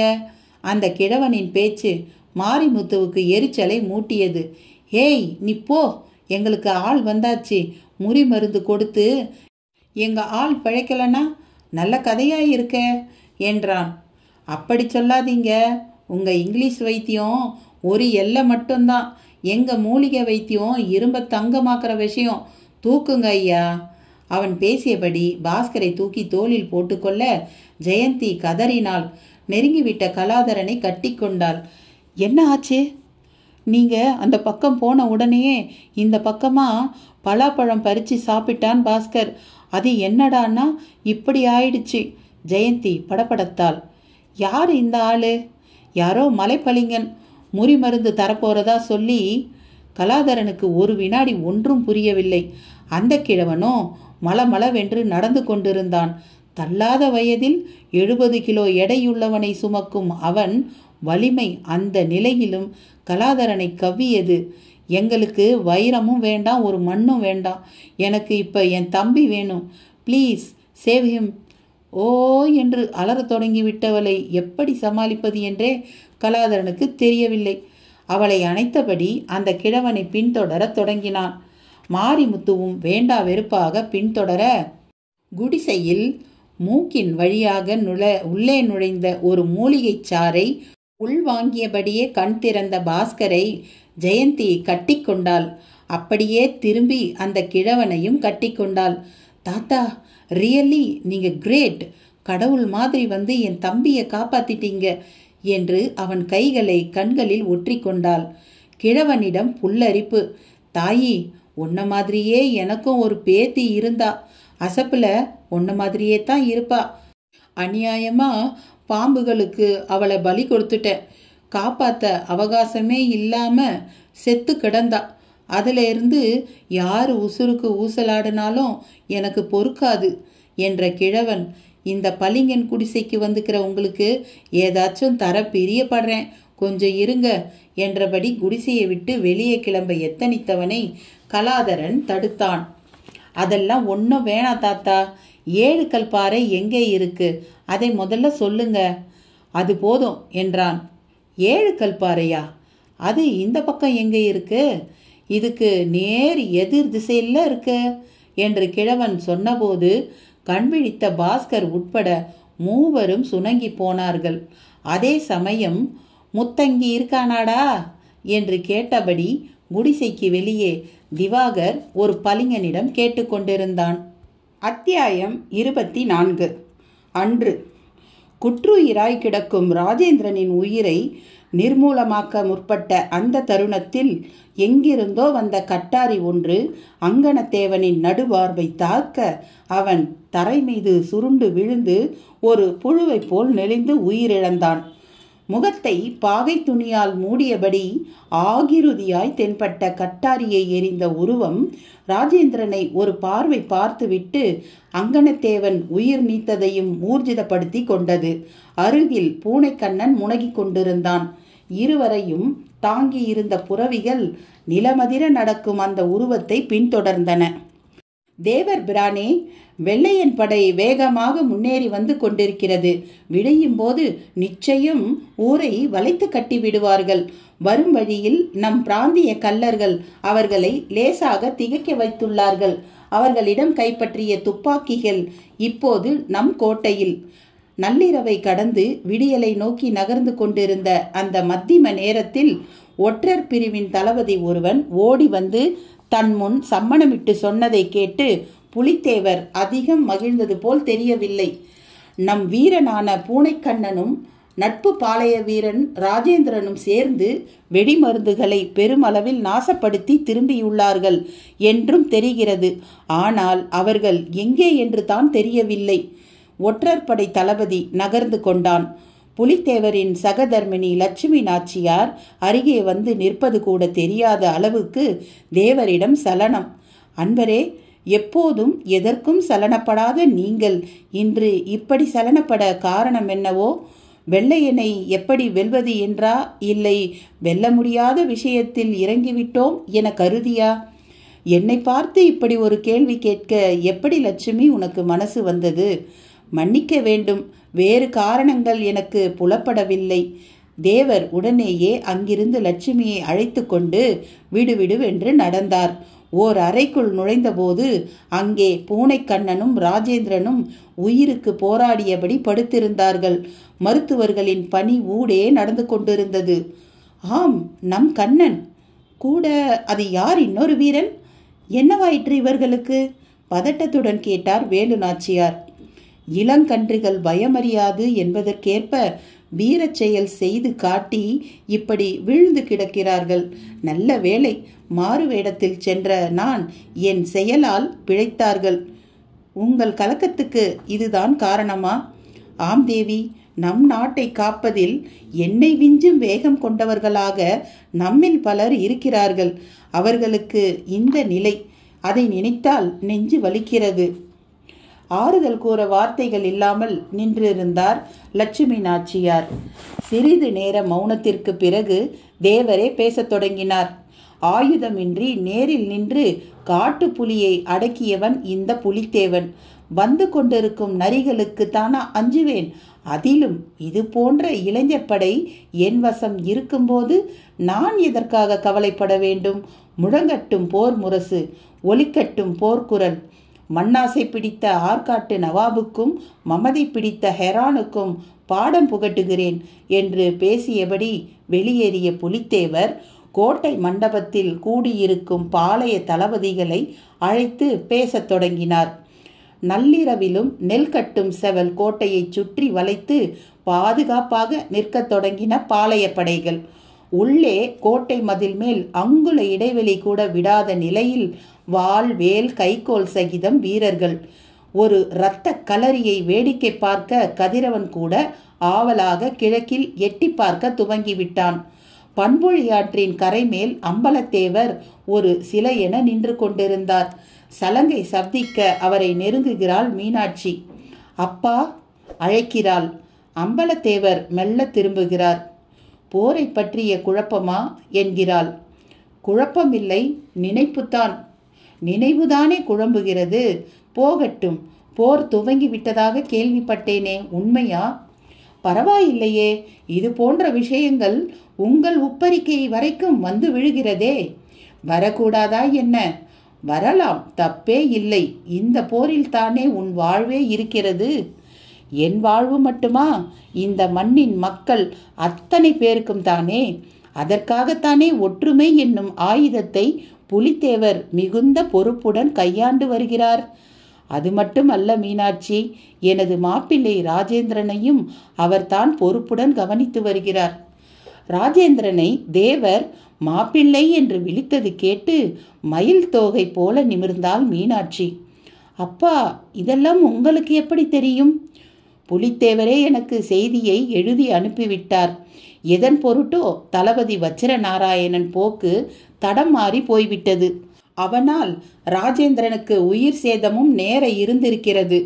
உடம்பெல்லாம் கண் படைத்த புலித்தேவர் அதை தானே முன்னின்று தடுத்து இருக்கிறார். வஜ்ர நாராயணன் மேலும் ஒரு பார்வையை அவர் வைத்தாகிவிட்டது.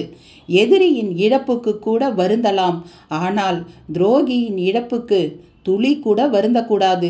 வருத்தப்பட மாட்டீர்கள் என நம்புவதாக தேவரின் லிகிதம் கூறுகிறது. மீனாட்சியிடம் ஆழ்ந்த பெருமூச்சு. அப்போது ஜம்னாலாலின் பிரவேசமும் அங்கு நிகழ்ந்தது. வாருங்கள் நண்பரே, நல்ல ஓய்வு கண்டீரா? நெடுநாட்களுக்கு பிறகு நல்ல ஓய்வு கண்டேன். ஆமாம், போர் குறித்து ஏதும் தகவல் உண்டா? போர் துவங்கிவிட்டது நண்பரே. இறுதி வெற்றி நமக்குத்தான், அதில் சந்தேகமே இல்லை. தசகண்ட வைரம் இந்த பாளையத்தை எட்டிய நேரம் எல்லாம் நல்லவிதமாக நடப்பதாக கருதுகிறேன். அதை இன்றைய முகூர்த்த நாழிகையில் பெற்றுக்கொண்டு வெற்றியை ஊர்ஜிதப்படுத்துங்கள் தேவரே. நிச்சயமாக என் மகளும் அதை காண விரும்புகிறாள். காட்டுகின்றீரா? அவசரம் வேண்டாம். ஒரு வெள்ளி கிண்ணத்தில் பால் எடுத்து வரச் சொல்லுங்கள். எதற்கு? வீரியம் மிகுந்த வைரம் அது. முதலில் நேரில் அதை பார்ப்பது நல்லதல்ல. பின் பால் எதற்கு? பாலுக்குள் அதை போட்ட பிறகு அது தோஷ நிவர்த்தி அடைந்துவிடும். அதன் பிறகு பார்க்கலாம். மீனாட்சி உள்ளே சென்று ஒரு வெள்ளிக்கிண்ணத்தில் கறந்த பசும்பாலை எடுத்து வந்தாள். கண்களை மூடி தியானித்தபடி சந்தன பெட்டியிலிருந்து அந்த வைரக்கட்டியை எடுத்து பாலுக்குள் போட்டார் ஜம்னாலால். இஷ்ட தெய்வத்தை மனதில் பிரார்த்தித்து பெற்றுக்கொள்ளுங்கள். தீட்டுப்படக்கூடாது. வெறும் ஜடப்பொருள்தானே என்று அறிவுபூர்வமாக இதற்கு பொன்னால் மட்டும் விலை மதிப்பு போட்டு விடாதீர்கள். மீறினால் மிக மோசமான எதிர்விளைவுகளை காண்பீர்கள். ஜம்னாலாலின் எச்சரிக்கையை தொடர்ந்து அம்பலத்தேவர் கிண்ணத்தோடு வைரத்தை பெற்றுக்கொள்ள அப்போது பார்த்து ஒரு வீரன் அங்கு ஓடி வந்து சேர்ந்தான். அரசே, நமது படைகளின் தாக்குதலுக்கு வெள்ளையனால் ஈடு கொடுக்க முடியவில்லை. நெல் கட்டும் செவல் கோட்டையை நெருங்க முடியாமல் வெள்ளையன் திணறிக் கொண்டிருப்பதாக தகவல் வந்துள்ளது. அம்பலத்தேவர் அதை கேட்டு மார்பு நிமிர்த்தி, எல்லாம் இந்த வைரம் வந்த வேலை என்று சிலாகிக்க மீனாட்சி கண்மூடி நன்றியோடு திருமலை முருகனை தியானிக்க தொடங்கினாள். மீனாட்சியின் பிரார்த்தனைக்கு நல்ல பலன் ஏற்படும் விதத்தில் போர் முனையில் மறவர்களின் கை ஓங்கியே இருந்தது. கைக்கோலை சளைக்காமல் அவர்கள் சுழற்றும் நேர்த்தி வெள்ளையன் படைக்கு கிளியை உண்டாக்கியிருந்தது. துப்பாக்கிகளின் குண்டுகளுக்கு இடம் கொடுக்காமல் அவர்கள் குரங்கை போல் குதித்தும் தாவியும் சண்டையிட்ட விதம் ஹெரானை கலவரப்படுத்தியது. முந்தைய இரவில் சேற்று திப்பிகளால் செய்வதறியாது சுதம்பிவிட்ட பீரங்கிகளை சுத்தப்படுத்தி குண்டுகளை இட்டு நிரப்பி கோட்டையை நோக்கி செலுத்தியும் பயனில்லை. யூசுப் கான் ஒரு புறவி மேல் வாள் சகிதம் சுழன்று வந்து அழுத்து விட்டிருந்தான். மாபூஸை அணுகி தனித்து வரும்படி சமிக்ஞை செய்து போர்க்கள எல்லையில் அவனை சந்தித்து கொடூரமாக காதை கடித்தான். இத்தனை தூரம் நாம் போராடியதற்கு சராசரியாக அவர்கள் 500 பேராவது செத்து மடிந்திருக்க வேண்டும். கோட்டை சுவரில் ஒரு பகுதியாவது இடிந்து போயிருக்க வேண்டும். எதுவுமே நடக்கவில்லை. நம் தரப்பில்தான் வீரர்கள் மடிந்து விழுகிறார்கள். இப்படியே போனால் நாம் தாக்கு பிடிப்பது கடினம். நாம் வேறு வழியை கையாண்டாக வேண்டும். என்ன சொல்கிறாய்? ஒன்று, இந்த போரில் நாம் வெற்றி பெற்றாக வேண்டும். இல்லாவிட்டால் வெற்றி தோல்வியின்றி போர் முடிய வேண்டும். அது எப்படி சாத்தியம்? இப்போது கூட கெட்டுவிடவில்லை. துரை மூலம் யாராவது தூதனுப்பி கப்பத்தொகையை கேட்போம். கப்பம் என்று 1 பொன் கொடுத்தாலும் போதும் என்போம். அதற்கு என்ன செய்ய சொல்கிறாய்? ஹெரான் துரையிடம் நீங்களே பேசி பாருங்கள். இந்த சந்தர்ப்பத்தில் துபாஷை உள்ளனுப்பி செய்தியை கூறச் சொல்லுங்கள். யூசுப்பின் யோசனை மாபூஸ் மூலம் போய் சேர்ந்தபோது அது சற்று உசிதமாகப்பட்டது ஹெரானுக்கும். அஸ்தமனம் வந்துவிட கோட்டை மதில் மேல் கொம்புகள் ஊதப்படும் அரவம். மெல்ல போரின் வேகம் தணிந்தது. கோட்டை வீரர்களும் உள்ளிறங்கி தனிய வெள்ளையன் படையும் கலைத்து அப்படியே மண்டியிட்டது. கோட்டைக்குள் புலித்தேவர் செருக்கோடு தென்பட்டார். முதல் நாள் யுத்தத்தில் நாம் எதிரியை யோசிக்க வைத்திருக்கிறோம் என்றார். உண்மைதான். வெள்ளையனின் மொழிபெயர்ப்பாளன் துபாஷும் நம்பிக்கைக்குரிய ஒருவரும் அவனிடமிருந்து ஏதோ செய்தி எடுத்து வந்திருக்கின்றனர். என்ன, மன்னித்து விடு என்கிறானா ஹெரான்? இல்லை, ஏதோ நரித்தனம் செய்ய போகிறான். அழைத்து வாருங்கள் அவர்களை. இருவரும் பாதுகாப்பாக அழைத்து வரப்பட்டனர். நீங்கள் வந்த விஷயம்? போரிட்டு இரு சராரும் துன்பப்பட வேண்டாம். ஹெரான்துரை பெரிய மனது வைத்து உங்களை மன்னிக்க விரும்புகிறார் என்று புலித்தேவர் எதிரே தயக்கமாக வாய் திறந்தனர் இருவரும். தேவர் மீசையை நீவியபடியே அப்புறம் என்று வினவ, நீங்கள் உரிய தொகையை கப்பமாக கட்டாவிட்டாலும் பரவாயில்லை, கைப்பிடி நெல்லை கப்பம் என்று கட்டினாலும் போதும், உங்களை மன்னித்து பரங்கியர் படை பின்வாங்கும் என்றனர் அவர்கள் இருவரும். யாரை யார் மன்னிப்பது? எங்கள் மண்மேல் நின்று கொண்டு எங்களுக்கு மன்னிப்பளிக்க நீங்கள் யார்? இத்தனை தூரத்துக்கு வந்துவிட்ட உங்களை தண்டிப்பதா இல்லை மன்னிப்பதா என்று நாங்கள் அல்லவா முடிவு கட்ட வேண்டும்? நல்ல வாய்ப்பை நழுவ விட்டு விடாதீர்கள். மற்ற பாளையங்கள் பணிந்து விட்டதை எண்ணி பாருங்கள். மற்ற பாளையங்களைப் போலவே நாங்களும் இருப்போம் என்று எண்ணி விடாதீர்கள். அவர்களுக்கும் சேர்த்து பதிலடி தர எங்களால் முடியும். போய் உன்னால் ஆனதை பார். முடிந்தால் உன் பீரங்கிகளால் என் படையை சர்வ நாசப்படுத்திவிட்டு இந்த மண்மேல் அமர்ந்து கொண்டாட்டம் நிகழ்த்து. பிறக்கும் போதே வாளும் வேலுமாக பிறந்த கூட்டம் இது. பாலை குடிப்பதை விட குருதியை குடித்ததுதான் அதிகம். நல்லவருக்கு நன்றி காட்ட உயிரை கூட கொடுப்போம். முண்டா தட்டி விட்டாலோ கதை முடிக்காமல் தலை சாய்க்க மாட்டோம். போ, நிற்காது ஓடி என் எண்ணத்தை துரையிடம் சொல். நல்ல ஆண்மகனாக இருந்தால் அவனை நேருக்கு நேர் போருக்கு வர சொல். துபாஷும் தூதுவனும் புலித்தேவரிடம் சமாதான பேச்சில் தோல்வி கண்டு தலையை தொங்க போட்டபடி வெளியேற அவர்களை பதவிசாக அழைத்து கொண்டு மறவர் இருவர் உடன் சென்றனர். கோபச் சிவப்பில் கொழுந்துவிடும் தேவர் முன் ராஜேந்திரனும் பூனைக்கண்ணனும் பிரசன்னமாகியிருந்தனர். வாருங்கள், உபாதை இப்போது எப்படி இருக்கிறது? தேவரின் வினா முன் இருவரும் மௌனித்தனர். மௌனத்துக்கு காரணம்? தேவர் கிண்டினார். வாளேந்தி போரிட எங்களுக்கு அனுமதி அளியுங்கள். இந்த நைந்த நிலையிலா? வேண்டாம், இப்போது உங்களுக்கு ஓய்வளிக்கவே விரும்புகிறேன்.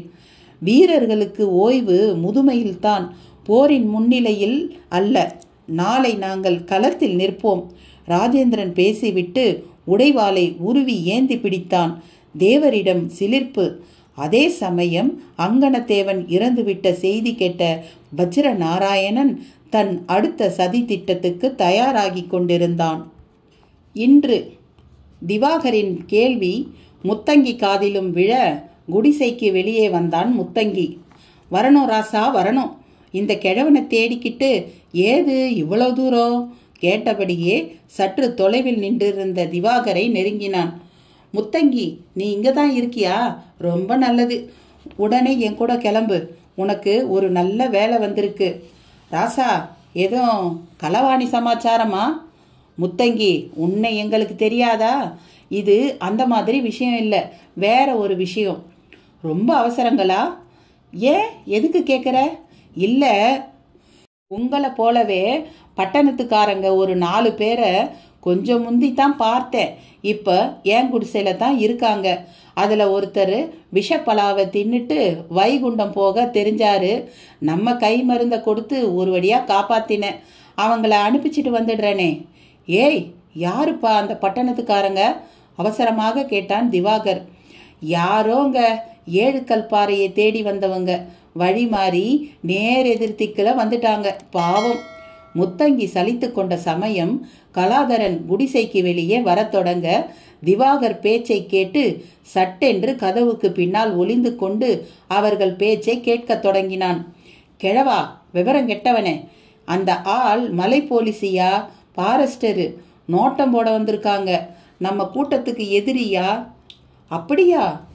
இப்போ நாமளே 7 கல்பாறைக்கு தான் போகிறோம். நம்ம டவுன் முதலாளி தங்க மாணிக்கத்தோட உத்தரவு இது. ஓசப்படாமல் கிளம்பு, மற்றதை நான் சொல்கிறேன். அவங்கள என்ன செய்ய? இப்போதைக்கு எந்த பக்கமாவது கை காமிச்சு அனுப்பி விட்டுடு. மற்றதை நம்ம முதலாளி பார்த்துக்குவாரு. இதை கேட்ட கலாதரனுக்குள் லேசான இரத்த உதறல். மெல்ல பூனை போல் பதவிசாக திரும்பி வந்து குடிசைக்குள் உட்கார்ந்து கொண்டான். பின்னாலேயே முத்தங்கி உள்ளே வந்தான். தம்பிகளா, ஒரு அவசர வேலையா நான் வெளியே போக வேண்டியிருக்கு. நீங்கள் மெல்ல அப்படியே கிளம்புங்க என்றான் சோர்வாக. செயற்கையாக இப்படி பேச வேண்டியிருக்கிறதே என்ற வருத்தம் அதில் நன்றாக இடையோடுவதை கலாதரன் காண முடிந்தது. இயற்கையில் இவன் நல்லவன், பயன்படுத்தி கொள்பவர்களை பொறுத்து மாற வேண்டியிருப்பதை நன்கு புரிந்து கொண்ட கலாதரன், நீ கிளம்ப, நாங்களும் ஏதோ கிளம்பிடுறோம் என்றான். கலாதரன், அந்த 7 கல் பாறை எங்க இருக்குன்னு தெளிவா கேட்டுப்போம். பாஸ்கர் இடையிட்டான். நாம 7 கல் பாறைக்கும் போக வேண்டாம், 8 கல் பாறைக்கும் போக வேண்டாம், அடிவாரத்துக்கு தான் போக போறோம். இப்போதைக்கு வீட்டுக்கு போனா போதும், நமக்கு எதுக்கு வீண் வேலை என்று கலாதரன் பாஸ்கரை பார்த்து சடக்கென கண்ணடித்தான். பாஸ்கர், ஜெயந்தி இருவருக்குமே அவன் நடிக்கிறான் என்பது உடனேயே புரிந்து போனது. ஒரு கம்பியை வளைத்து கட்டிய கழி ஒன்று, மூங்கில் கூடை ஒன்று என்று தன் சாதனங்களை எடுத்துக்கொண்டு குடிசைக்கு வெளியே வந்தான் முத்தங்கி. தொலைவில் மறைவாக திவாகர் காத்து கொண்டிருக்க அவனை நோக்கி செல்ல ஆரம்பித்தான். தான் கேட்ட விவரத்தை மற்றவர்களிடம் கூறிய கலாதரன், இம்மீடியட்டா நாம 2 பேரும் முத்தங்கியை ஃபாலோ பண்ணி ஆகணும். கமான் பாஸ்கர், நாம போகலாம். நீங்க 2 பேரும் முத்தங்கி குடிசைக்கிட்டேயே காத்திருங்க, என்னன்னு தெரிஞ்சுக்கிட்டு வந்துடுறோம் என்றவன் சாண்டியை சொடக்கு போட்டு கூப்பிட அது பதுங்கி பதுங்கி முத்தங்கி போன பாதையையே மோப்பம் பிடித்தபடி போக ஆரம்பித்தது. ஆமா, இந்த மலையில எங்கேயாவது காளி கோயில் இருக்காயா? நடக்கும்போது திவாகர் கேட்டான். காளி கோயிலா? அப்படி ஒன்றும் இல்லைங்களே. நல்லா யோசிச்சு சொல்லு. யோசிக்க ஆரம்பித்தான் முத்தங்கி. கிழட்டு முகத்தில் எண்ண ரேகைகளின் பந்தல். திடுமென்று சூழ் கொட்டியவன், ஒரு கோவில் இருக்கு, ஆனா காளி கோயில் இல்ல, அது சங்கிலியம்மன் கோயில்னு சொல்லுவோம் என்றான். அது எங்கேயா இருக்கு?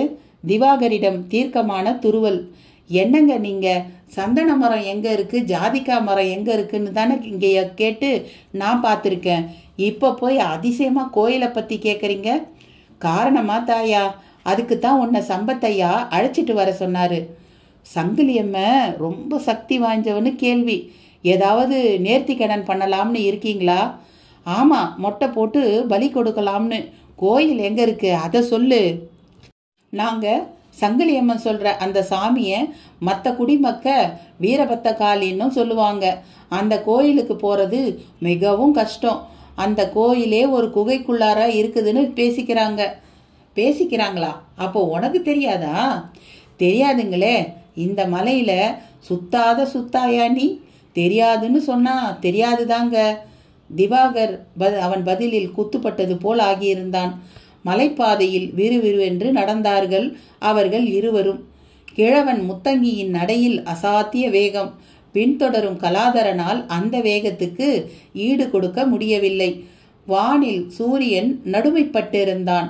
செங்குத்து கதிர்களின் தாக்கம் வேறு. கலாதரன், இவங்க யார்? இவங்க எதுக்கு 7 கல் பாறை பக்கம் போறாங்க? பாஸ்கர் கேட்டான். அந்த முகமுடி கோஷ்டின்னு நினைக்கிறேன். எல்லாமே புதிரா இருக்கு. நெருங்கி போய் பார்த்தால்தான் தெரியும். இந்த மலையில ஏற தொடங்கிவிட்ட நிமிஷத்துல இருந்தே நம்மளை இவங்க ஃபாலோ பண்ணி இருக்கணும். சரியான இடத்துக்கு நாம போகக்கூடாதுன்னு அந்த பளிங்க பெண் மூலமா தப்பா கை காட்டி நம்மளை திசை திருப்பி விட்டாங்க. நாமளும் ஏமாந்துட்டோம். இப்பதான் சரியான பாதையில போக ஆரம்பிச்சிருக்கோம்.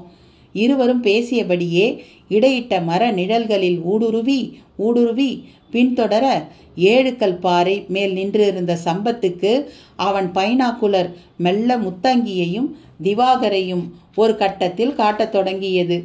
சபாஷ், முத்தங்கி வந்துகிட்டு இருக்கான்.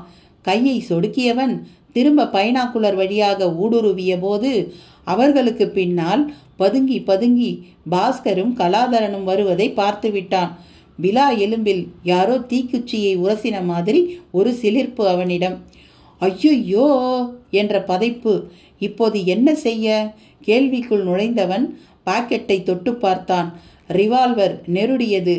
கலாதரன் இங்கே வந்துவிட்டால் காரியமே கெட்டுவிடலாம் என்று எண்ணிய சம்பத் துணிந்து ரிவால்வரை எடுத்து ஒளிந்து பின்தொடரும் கலாதரனையும் பாஸ்கரனையும் குறிபார்த்து சுட்டான். அத்தியாயம் 25. அன்று பித்தளை லாந்தரின் பெரிய திரி ஒளியில் கடுகடுவென காணப்பட்டான் ஹெரான். அருகே படு விரைப்பாக துப்பாக்கி சகிதம் அவனது மெய்காவலர்கள். சமாதான தூது போன நபர்களிடம் புலித்தேவர் வீர முழக்கமிட்டதை அவனால் ஜீரணிக்கவே முடியவில்லை.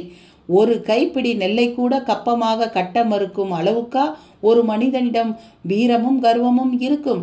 வெளியே வானில் நிலாத்துண்டு திக்கு மாறி நீந்தி கொண்டிருக்க நிர்மலமான வானம். முகாமுக்கு வெளியே வந்து தன் இரு கைகளை பின்னால் கட்டி ஆக்ரோஷமாக நின்ற ஹெரான் ஆங்காங்கே நிற்கும் வீரர்களை பார்த்தான். நெடுந்தூரம் ஓடியவர்களைப் போல அவர்களிடம் களைப்பு தெரிந்தது.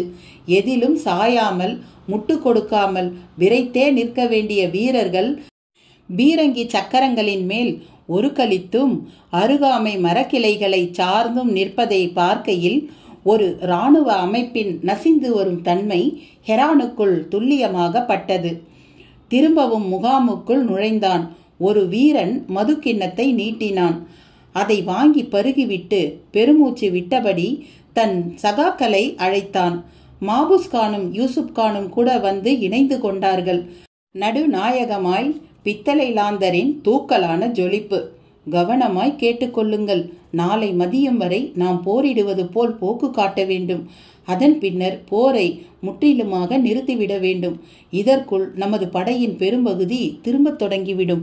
பீரங்கி படை மட்டுமே இறுதி வரை தன் தாக்குதலை நிகழ்த்த வேண்டும். பின்னர் அதுவும் திரும்பிவிட வேண்டும். இதுவரை நமக்கு ஏற்பட்ட சேதம் போதும். இனி துளி கூட சேதப்படக்கூடாது. பின்னொரு சமயம் நாம் எல்லா விதத்திலும் முன்னெச்சரிக்கையாக வந்து தாக்கி இந்த கோட்டையை கைப்பற்றி கொள்ளலாம். ஹெரான் பேச பேச அனைவரும் முகமும் வெளிறிவிட்டிருந்தது. மாபுஸ்கான் மெல்ல வாய்த்திருந்தான்.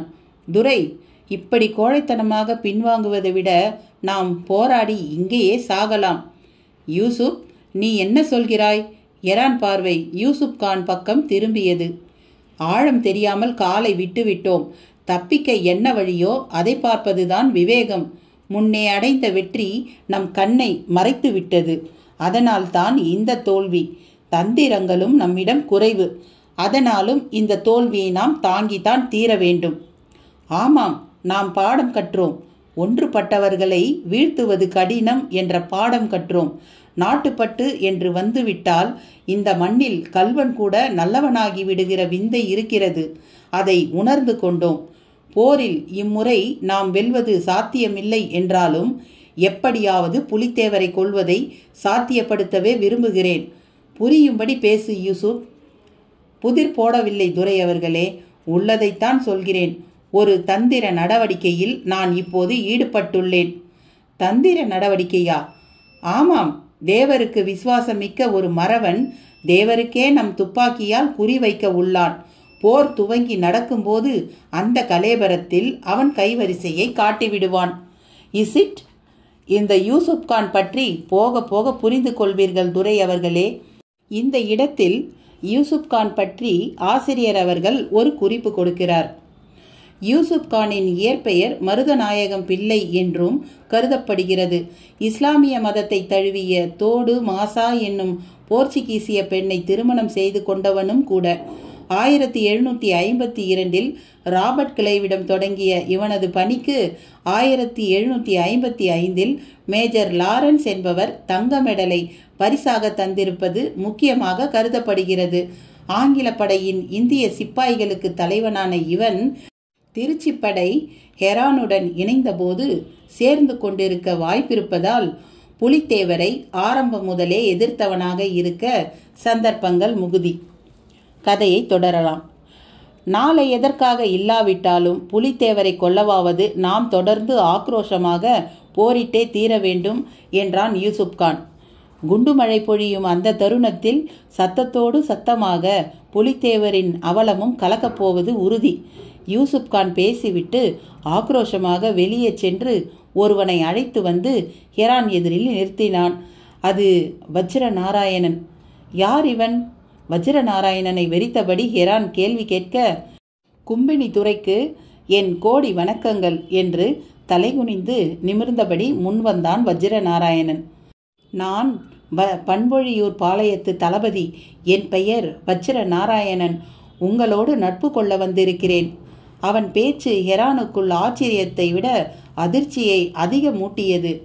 ஏய், என்ன நடிக்கிறாய்? அந்த புலித்தேவன் உன்னை உளவு பார்த்து வர அனுப்பினானா? சினத்தோடு கேட்டான் மாபுஸ்கான். வச்சிரநாராயணன் கவலையுடன் யூசுப் கானை பார்த்தான். கவலை வேண்டாம், விளக்கமாக நீங்களே சொல்லுங்கள் என்றான் யூசுப் கான். தவறு நண்பரே, தவறு.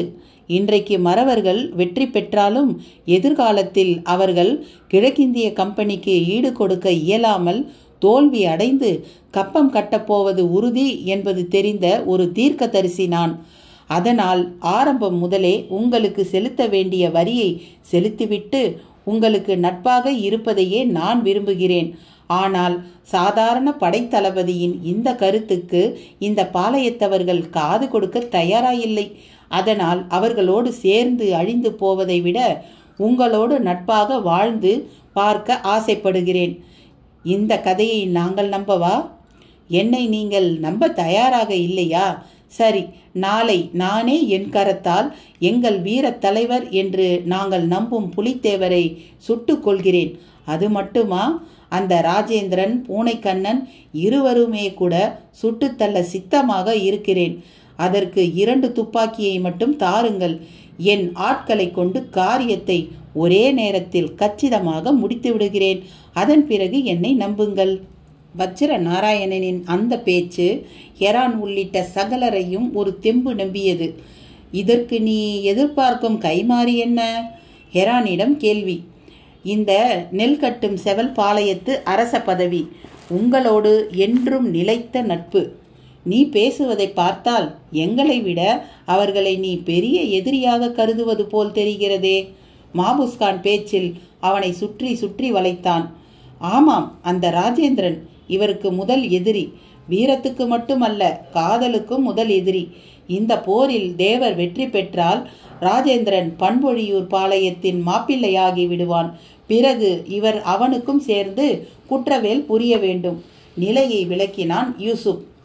ஓஹோ, உள்ளே இப்படி ஒரு கதை இருக்கிறதோ? வீரத்துக்கும் காதலுக்கும் சிக்கல் வந்தாலே துரோகம்தான் உடனடி நிவாரணியாகி விடுகிறது. சரி, நீ இந்த பாளையத்துக்கு அதிபதியாவதை உன் அரசர் விரும்புவாரா? புலித்தேவர் விழுந்தால் மேற்கு பாளையத்தின் சகலமும் விழுந்துவிடும்.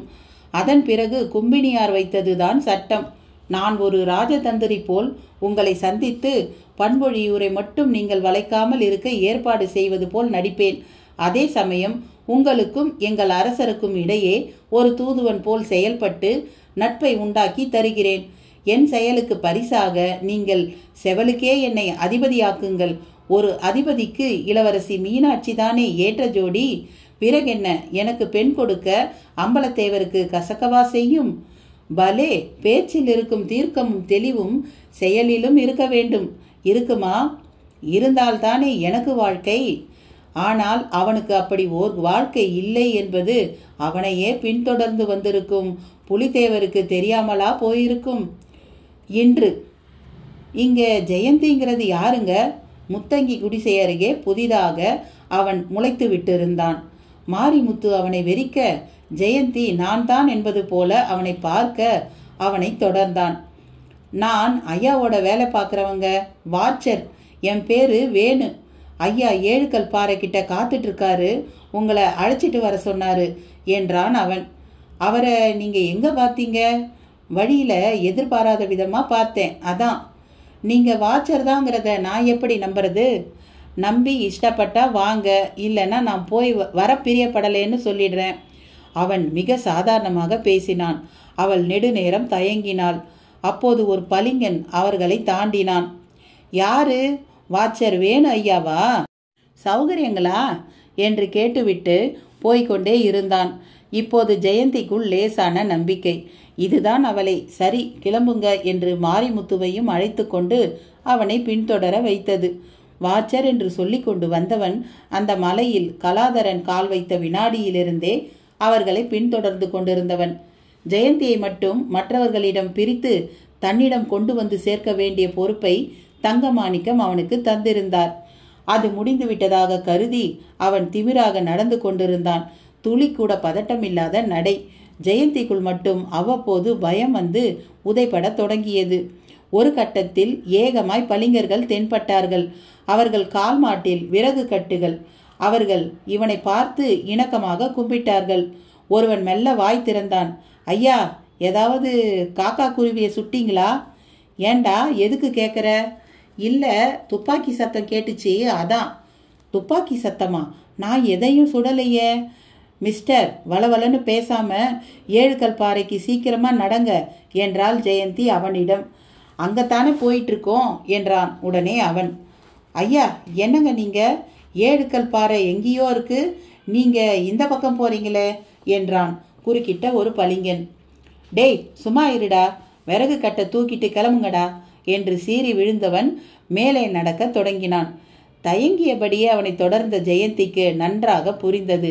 இவன் வேறு யாரோ நம்மை வகையாய் தவிக்க விட போகிறான் என்பது தெரிந்த மறு வினாடி மாரிமுத்துவின் காதை கடித்தாள். மாரிமுத்து, ஏய் மாரிமுத்து. அவன் அருகே நடந்தபடி சென்று கிசுகிசுத்தாள். என்னம்மா? ஏய், இவன் வாட்சர் இல்லை, அந்த முகமுடி கோஷ்டியை சேர்ந்தவன்னு நினைக்கிறேன்.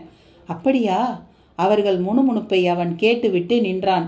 என்ன பேச்சு என்றான். நாங்கள் என்ன பேசினா உங்களுக்கு என்ன என்று எதிர்கேள்வி கேட்டாள் ஜெயந்தி. அவனிடம் உடனே மிரட்சி. சரி சரி, சீக்கிரம் நடங்க, கலாதரன் காத்துக்கிட்டு இருப்பார் என்றவன் ஒரு புதருக்குள் இறங்கினான். மரங்கள் ஏகமாய் மறைந்தன. மாரிமுத்து, திரும்பி ஓடு, இதுதான் சந்தர்ப்பம். ஜெயந்தி அவன் புதரில் இறங்கிய மறுவினாடியே திரும்பி ஓடத் தொடங்கினாள். முதுகில் சுமையோடு அவளை பின்தொடர்ந்தான் அவன். ஓட மாட்டாத ஓட்டம். கால் போன போக்கெல்லாம் ஓடினார்கள். வா வா என்று வரவேற்று மறைத்து கொண்டது தேக்கு மரக்கூட்டம். பருத்த ஒரு மரத்தின் பின்னால் நின்று இளைப்பார ஆரம்பித்தார்கள். இதற்குள் அந்த வாட்சர் என்று சொல்லிக் கொண்டு வந்தவன் தேடி வருவது சருகுகளின் சரசரப்பு சத்தத்தில் தெரிந்து போயிற்று. உடம்பு கிழிபடுவதை கூட பொருட்படுத்தாமல் பக்கத்து முட்புதற்குள் நுழைய ஆரம்பித்தார்கள். உள்ளிருந்து ஒரு காட்டுப்பன்றி அவர்கள் நுழைந்ததால் மறுபக்கமாக சீறிக்கொண்டு வெளிக்கிளம்பிற்று. தேடி வந்தவனும் புதரின் அரவத்துக்கு அதுதான் காரணம் என்று கருதியபடி வேறு பக்கமாய் தேடிச் சென்றான். முதருக்குள் நெளிந்து புரண்டு மறுபக்கம் வந்தபோது ஒரு அருவி பாதையை அதிசயமாக பார்த்தாள் ஜெயந்தி. பன்னீர் போல நீர் பெருக்கு. தொலைவில் எங்கோ அருவி கொட்டுவது போல் லேசான சத்தம். அந்த நீரில் முகம் கழுவியவள் மாரிமுத்துவை பார்த்தாள். அவன் சுமையை இறக்கிவிட்டு தண்ணீரை அள்ளி அள்ளி குடிக்க ஆரம்பித்தான். நீர்ப்பாதைக்கு அப்பால் லேசான ஈரப்பதமான நிலச்சரிவு. அதில் யாரோ நடந்து சென்றதற்கான அடையாளமாக கால் தடங்கள். பாஸ்கர், வலி இப்ப எப்படி இருக்கு?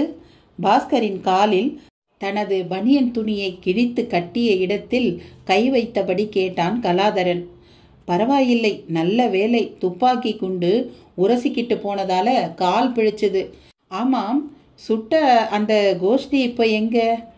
அந்த முத்தங்கியோட எந்த பக்கம் போனாங்கன்னே தெரியலையே. சரி, முதல்ல ஜெயந்தியை நாம் போய் பார்த்தாகணும். வாங்க, வந்த வழியே திரும்புவோம், அப்புறமா மேற்கொண்டு செய்ய வேண்டியதை பற்றி பேசுவோம். பாஸ்கர் பேச்சோடு பேச்சாக எழுந்து நடக்க ஆரம்பித்தான். சாண்டி முன்னால் ஓடத் தொடங்கியது. அவர்கள் ஒரு வழியாக முத்தங்கியின் குடிசையை எட்டிய போது அங்கே ஜெயந்தி இல்லை. எங்கே போனாங்க இவங்க? கலாதரன் தவிக்க தொடங்க, வா நான் வழிகாட்டுகிறேன் என்பது போல சாண்டி முன்னால் ஓடியது. அந்த பாதச்சுவடு ஒரு பாறை மேல் முற்று பெற்றிருந்தது. பாறைக்கு அந்த புறத்தில் மாபெரும் சரிவு. கயிற்றை கட்டி கொண்டு இறங்குவது கூட முடியாத காரியம் என்கிற மாதிரியான சரிவு. பாறை மேலிருந்து பார்த்தபோது அருவி பாதைக்கு காரணமான அருவியும் கூட தெளிவாக தெரிந்தது. பட்டு குஞ்சரம் ஒன்று காற்றில் லேசாக சலப்பது போல ஆரவாரமில்லாத அருவி. நீரின் வழிசலில் அடக்கமான தன்மை. ஓடி வந்த களைப்பு தீர குளிக்கும் எண்ணம் ஜெயந்திக்குள் முட்டியது. மாரிமுத்து, நான் ரொம்ப டயர்டாக இருக்கு, நான் குளிக்க போகிறேன், அப்புறமா மற்றதை பேசிக்கலாம் என்றவள் சேலை முந்தானையை இடுப்பில் சொருகியபடி அருவியை எட்டி அதன் நீர்ப்போக்கில் மூழ்கத் தொடங்கினாள். உடம்பில் உற்சாக சிலிர்ப்பு. தலைமுடியை அவிழ்த்து கோதியபடி திளைத்தாள். அருவியின் உட்புறம் சற்று உள்ளடைந்து நிற்க இப்போது அருவி அவளுக்கு அப்பால் சரிந்து கொண்டிருப்பது தெரிந்தது. அருவிக்கு உட்புறம் குடை போன்ற பாறையின் அமைப்பு. அந்த பாறை சுவரில் ஏதோ வாசகம். அதே சமயம் குலைப்போடு அந்த இடத்தை எட்டி விட்டிருந்தது சாண்டி. என்ன மக்களே, படு சுவாரஸ்யமாக சென்று கொண்டிருக்கும் இந்த கதை உங்களுக்கு பிடித்திருந்தால் லைக் பண்ணுங்கள், உங்கள் நண்பர்களுக்கெல்லாம் ஷேர் பண்ணுங்கள். இதன் அடுத்த பகுதியை அடுத்த காணொளியில் பார்ப்போம். நன்றி.